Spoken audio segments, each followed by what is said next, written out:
Uzak, otherwise known as Distant in the English-speaking world, is the third feature film by Turkish director Nuri Bilge Ceylan, completed in 2002. Upon its premiere at Cannes, it snatched a Grand Prix, throwing Ceylan, a previously unknown director, into the spotlight. Though actor Emin Toprak sadly died shortly after the film's completion, him and Muzaffer Özdemir, the two main characters, have been awarded with the Best Actor award on the same festival. The film would prove to be the beginning of a streak of stunning films that would, one after another, obtain many prizes, finally culminating with the Palme d'Or in 2014 for The Monumental Winter Sleep. Though shot on a slim budget and making use of amateur actors as well as family members, Distant is a triumph of economy, proving that one does not require extensive funds to craft a fine piece of cinema. One needs essentially vision and technical expertise. The film's story bears echoes of Chekhov, with his estranged, futile, and capricious, brooding characters that struggle to connect and communicate, while unwittingly revealing much more through their silence, which, together with Tarkovsky's humoristic reference and skit, unveils the director's love and influence of Russian art. Yet, the recognition of the unsatisfactory inaptness of words and the paralyzing lack of an adequate vehicle or form for communication with others, as well as the longing for unfulfilled promises and regret for things unsaid, brings to mind the late 50s and early 60s masterpieces by Michelangelo Antonioni.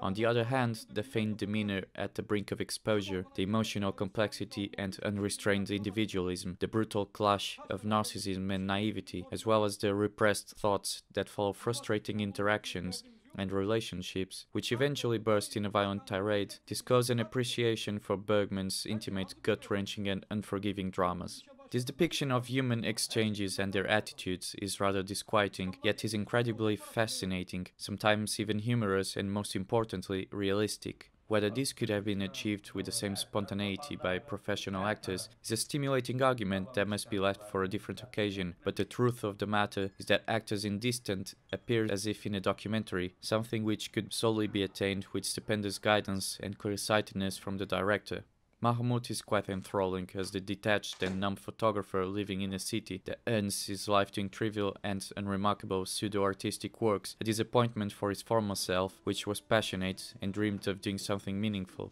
He is a loner, originally from the countryside, who pretends to be sophisticated and easily yields to sloth and to an easy way out of trouble, yet is unable to pick up the phone when his family calls, and of letting go the memory of his ex-wife, while also being incapable of assuming guilt and opening to her, which probably led to their breakup in the first place. He seems to attempt to overcome this with casual sexual encounters with another woman, though these serve only to reinforce his, and by extension hers, sense of loneliness and emptiness as soon as they part. His cousin Yusuf, on the contrary, has just arrived from the country as well, hoping that Mahmoud will host him temporarily while he looks for a job, in similar vein to what Mahmoud did many years before all by himself. He is artless, rustic, unpolished, but compassionate, if somewhat careless and naive, quite unlike his cousin in his carefree and somewhat irresponsible mindset, and despite their initial cordiality and apparent understanding, including respect and amenity towards each other's personality,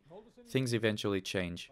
There are inspiring scenes that expand on the two characters' inner nature and personality aspects all over the film, and the few that stick to mind are the ones displaying Yusuf's awkward puzzlement concerning urban etiquette, as he follows women across town with the intention of approaching them without knowing exactly how and never in fact materializing it. For Mahmoud, the scene where he is uncertain on whether to take the trouble to unpack the camera equipment to take what would be a stunning, perhaps unique photograph in the mountains, while ultimately abandoning the idea despite Yusuf's willingness to help, is notable, as it touches the deeply personal and familiar struggle of the undistinguished artist who must fight the inertia to craft a work that will perhaps be met with indifference, and whether the effort is worth at all,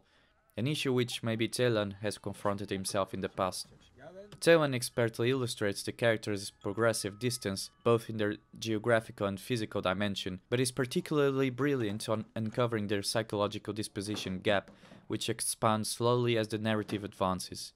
It starts with small petty actions such as Yusuf leaving the shoes out of the cabinet or smoking inside the apartment, or Mahmoud's failure to impress his cousin and his constant nagging and criticism, all of it being trivial quarrels, but which after Yusuf's protracted and failed job search, Mahmoud's ex-wife's departure from the country, and his veiled yet fabricated accusation against Yusuf on the theft of an old pocket watch, raises the tension between the two family members. Indeed, Though both characters are flawed and displaying pleasant character traits, it becomes clear that Mahmut himself is the sole reason for his solitary status, almost as if he waits for his acquaintances to present the motives for him to do what he does best, which is to push people away, or from a different perspective, more in line with the film's title, to distance himself from others. Perhaps this could be one of the ways one ought to interpret the mousetrap Mahmut has at his place, as he waits for others to step into his ambush, while ultimately entrapping himself in it. Though bleak and somewhat somber, even occasionally tinged with existential dread and anxiety, Distance isn't your typical Bressonian or Hanekian nightmare, where pessimism abounds and drags the characters and the audience to a dreary pit of hopelessness. In fact, it's surprising and refreshing to find Ceylan as a director with capacity to find comedy in everyday life, especially since, unlike modern tendencies, it is not rooted in toilet humor, nor in bottom-of-the-barrel, repetitive, absurdist, or juvenile gags. A couple of scenes stand out, such as when an aroused Yusuf puts on his fancy peasant's lady-killer look and countenance to impress a lady out on the street, or when Mahmut is almost caught watching porn and Yusuf sticks around stubbornly, unaware of his cousin's desire to be left alone. Aesthetically, Distant is sober and very well composed, with masterful rigor and photographic sensibility,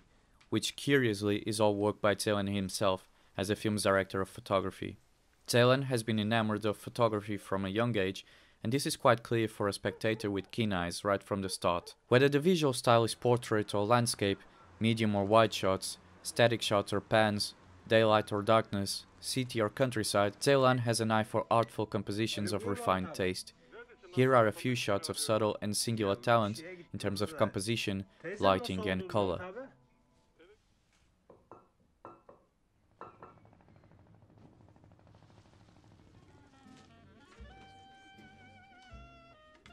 On another note, Distant bears many traits of a unique and focused film.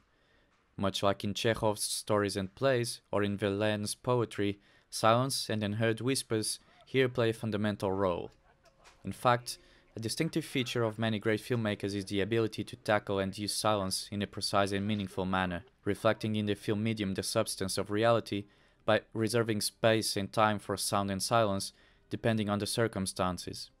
Too much conversation usually means fear or disharmony. Too much silence, however, may spell affectation or pretentiousness.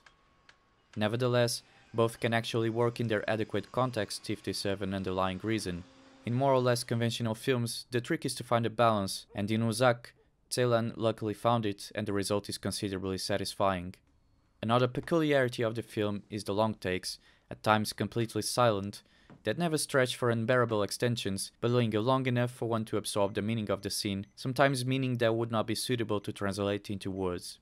Tarkovsky has said in his book Sculpting in Time that, when less than everything has been said about a subject, you can still think on further. And indeed, what Ceylan achieves with his visual acuity and pace is to make the film highly poetical and enduring beyond its immediate apprehension, allowing for the power of suggestion to evoke images and thoughts that complement the narrative. Hence why so many scenes appear to be bereft of significance, yet when one looks at them and is sustained in them, their sense becomes apparent naturally.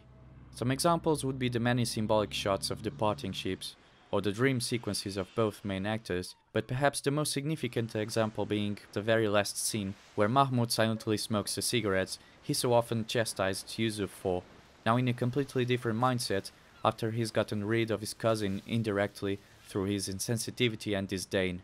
And let's not forget Ceylan's curious tendency to evade the classical shot-reverse-shot scheme during conversations by focusing on a single person, an approach that allows actors to shine by exposing their persona without visual interruptions. Though Ceylan would go on to craft many other great films that have surpassed Uzak, the film still retains, after all these years, a remarkable grace and spirit, as it touches many themes of timeless importance, and therefore deserves to be seen and hopefully reissued on Blu-ray in the near future.